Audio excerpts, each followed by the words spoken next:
Prime Minister, thanks for your time and welcome to CNBC. Thank you for having me. Prime Minister, we meet at the World Economic Forum here in Davos, and there is a lot on the agenda, including domestic policy in Pakistan. As we meet, you are currently among the longest serving caretaker prime ministers in the country's history. Why has it taken so long for you to allow the people of Pakistan to decide their own political future? Well, it's not about the current government that they have made a decision to deny that opportunity for the people of Pakistan to go into the elections and elect a mandated government for them. It was for all the legal and technical challenges which we were facing over there related to the electoral procedures and processes, and eventually we got over with them, and hopefully on the 8th of February, Pakistan's people would be having this choice and they would exercise it. You say hopefully. Do you pledge to hold the election on February 8? It's not about my pledge. It's a constitutional requirement. It has to happen. So, of course, everyone is committed towards that day. It's also your job as caretaker prime minister to ensure that the country goes to an election. Will it happen on February 8? That's what exactly I'm saying, and this is what I'm reiterating, that it's a constitutional requirement, and everyone in the country is committed towards that particular day, and Pakistan and Pakistani people would have a chance to exercise their right to vote, and they would elect another government for themselves for the next 5 years. Prime Minister, as you'll appreciate, there is deep concern in Pakistan at the moment about the freeness and fairness of this upcoming election, particularly after the jailing of the former Prime Minister Imran Khan and most recently the banning of his party symbol. Can you address those concerns?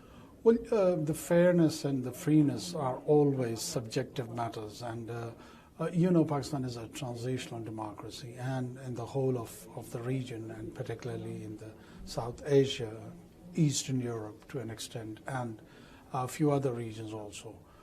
These transitional democracies, they do face domestic challenges. I'm not saying we are living in a settled, ideal democracy where all the standards, even on the Western Hemisphere, those standards are being questioned, and the quantum or this what we call as a parameter for the fairness is questioned even in those countries where there are settled democracies. But yes, there are concerns, but we'll try that as much as we can to give a chance to the people so they can elect their future leadership in a very fair manner. I'm sure the people of Pakistan would agree, though, that they cannot necessarily be held to a different standard to an election in the West, for example, and as it stands, one of the country's most popular leaders in its history is in jail. The electoral symbol that he uses for his party has been changed, and the date of the election has been delayed. So how does that meet international standards for fairness? He's not jailed for his political opinions. He's jailed for his alleged role in committing riots and encouraging arsons and encouraging his followers towards the disruptions. So these sort of behaviors are dealt with law, even in the settled democracies. What happened when the people attacked on 4th of January, probably on Capitol Hill, and the kind of a judicial outcome was there where the people had to face the prison, imprisonment, and rest of the penalties associated with it. This is the same sort of analogy that you're having or seeing back home in Pakistan. The people who have been involved in the riots are behind the bars. It's not that the innocent people have been picked up for their political opinion and they've been denied a political role or being part of that process. So I don't see that as an unfair mean. Khan says these charges are politically motivated to keep him off the ballot. That's fine. He has all the right to say that, but let the courts decide that. It's not for me or for media or for the public opinion to decide this question, whether that has happened, it has been framed or not. So the courts are there to address all these questions. Critics also say this is likely the most rigged election in Pakistan's history. So why should we trust you? Oh, well, first, they said we're not going to have elections. Now, when we are having an election, they're saying, oh, it's one of the most rigged election in the history. Let the elections happen, and then there would be international observers, there would be domestic media reporting it, there would be international media who would be reporting it, and let them then report and decide whether it was a rigged or not that rigged election. Is the media free and fair in Pakistan, though? I think so, even freer than the Western media. If you do the comparison, the Western media probably is under more stricter regulations than the media in Pakistan. I wanted to ask you about the economic outcomes as well. The World Bank has warned that the uncertainty surrounding the elections in Pakistan may hamper foreign investment or even put your IMF funding package at risk. Do you accept that there is significant economic uncertainty stemming from the uncertainty surrounding the elections? I don't know from where this assessment is coming, but on From the World 11th, Bank. But on 11th of January, the IMF board has approved our second tranche, and all those speculation regarding the elections have been addressed. Everyone is certain about the election date on 8th of February. And I think so that's going to lead towards a stable government, and which would translate into economic stability. I do see and project that probably though there wouldn't be a great growth rate in Pakistan, but there would be a sense of stability. It would be slow, but it would be sustainable. When it comes to the economic numbers here, inflation climbed to almost 30% in December, so a double-digit number there, and nearly 40% of Pakistanis as well are living in poverty, again, according to the World Bank. The country's economic prospects have been dire for quite a long time. So, in your view, what will the next government of Pakistan need to do in order to improve the living standards of everyday Pakistanis, and why has this not become more of a domestic issue for you in your caretaker role? Well, it was a top priority to bring the economic revival and focus on the growth and the rest of the economic indicators. For the next government, I think so, if there has to be a clear principle which would be guiding their, or which should be guiding their behavior, is to earn more and spend less. Until and unless there is spending or the expenditure side of the government which needs a thorough rationalization, and the revenue generation needs to be focused. We need to revamp our taxation system. It is badly redundant. We need to bring back the non-documented economy into documented economy, and transform our state to a more viable economic entity. So how do you do that?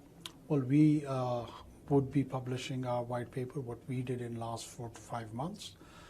We did introduce the revamp program within the taxation system. We brought a structural changes to that.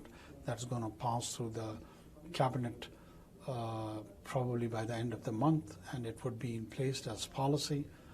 We went for aggressive privatization spree.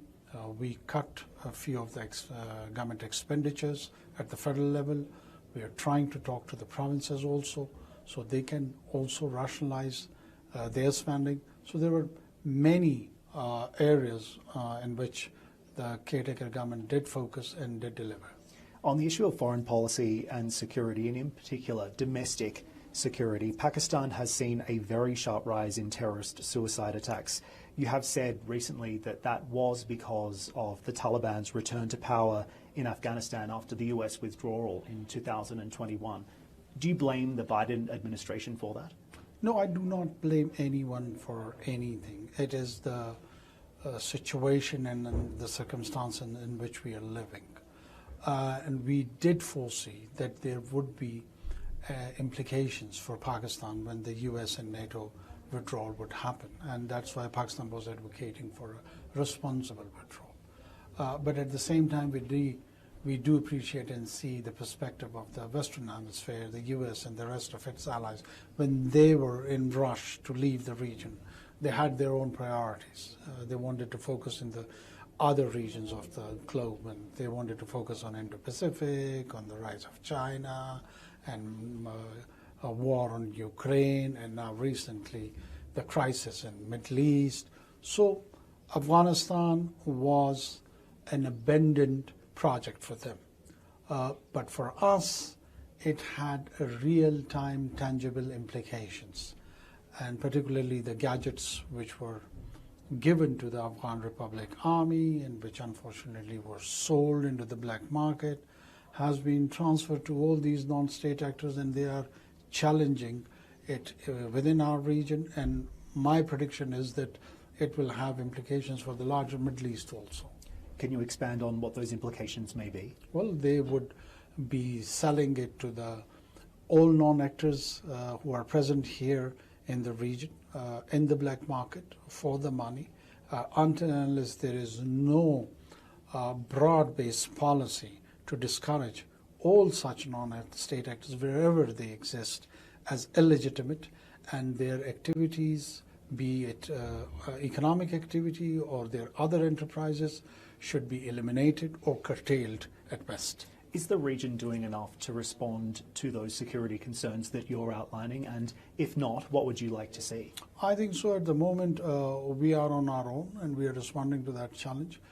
There is a requirement of a regional approach to focus on this challenge, because it would not just limit itself to Pakistan. It will have a spillover effect to Central Asia, maybe to other parts of the region, larger Middle East. So even at a global level, I feel the strengthening of the structural level, institutional level of Pakistani state is very much required. We need to enhance the capacity of counterterrorism. We need to encourage that Pakistan can become a viable economic entity and a viable democracy at the same time, both. If the politics of Pakistan is more focused and its economy is divorced, probably both of the ideas wouldn't be able to sustain in a coalesced manner. The answer in Pakistan from a domestic perspective to address this security concern has been to deport Afghan refugees. Why do you believe that makes Pakistan safer? Well, the idea did not revolve thoroughly around the security challenge. The idea was around the Westphalian state, any state which has the sovereign right to send back or legalize, for that matter, the illegal aliens who are residing in its territory. So this was the same kind of a challenge which Pakistan was facing. And there were people for the last 4 or 5 decades, and few of them, no doubt, were engaged with our terrorism challenge, with our crime challenge, with our organized crime challenge, and other social evils, but not all of them. I'm sorry to interrupt you there, Prime Minister, because the question that is being asked here on the ground and around the world is, where do those people go? Where do these people go? The Afghan people, where do they go? Well, they have to go back to their home. They have a home. Doesn't that exacerbate the security challenge in the region, though? Well, primarily we are responsible for the security of the population of Pakistanis. The region's responsibility comes at a later stage. The American government is primarily responsible for the security of the American population, not of the entire global population. Yes, it does have a responsible role towards that, which everyone should play, but primacy and then the importance which we assign to is the security of the Pakistani population. So we did come to that conclusion that in order to achieve that goal, we need to send these illegal aliens who are not visible in our database, who are not visible in our system, and there is no perpetual ban on them. If they want to return to the country, they can do by receiving their travel documents from back home, and they can have a regulated movement towards the side of Pakistan if they want to return, if they wish to come either for a business or a study purpose or any other purpose, whatever that is. That's how they will be visible into our system, that who they are, what they are doing, and the government will have a vigilante role over such people. Have the US actions in Afghanistan driven Pakistan closer to China, both from an economic and security perspective? No, I don't think so. It's the US actions in Afghanistan. But yes, with China, we are strategically close. we have got a history with the Chinese, and there was a time when the Chinese and the US were quite close with one another when they were containing the Soviets. And that closeness happened via Pakistan. The famous Kissinger's clandestine trip to Beijing was via Islamabad. So that there is a history of all three countries being quite close to one another. And then the strategic competition and the vying did change the position of the two, and that is China and US. But Pakistan still enjoys and remains pretty much close to Chinese state. And no matter what happens in the region, either in Afghanistan or anywhere else, that will not affect our relationship with China. Just finally, Prime Minister, what is your message to the Biden administration as Pakistan enters these elections in February? Well, Pakistan is a country of consequence, not a country of concern. So we need that Pakistan should be constructively engaged. It's a mid-sized power, and its actual potential and role needs to be appreciated, and that constructive engagement, be it in region or at a global scale, is the requirement and need of the hour. Prime Minister, thanks for your time. Thank you so much.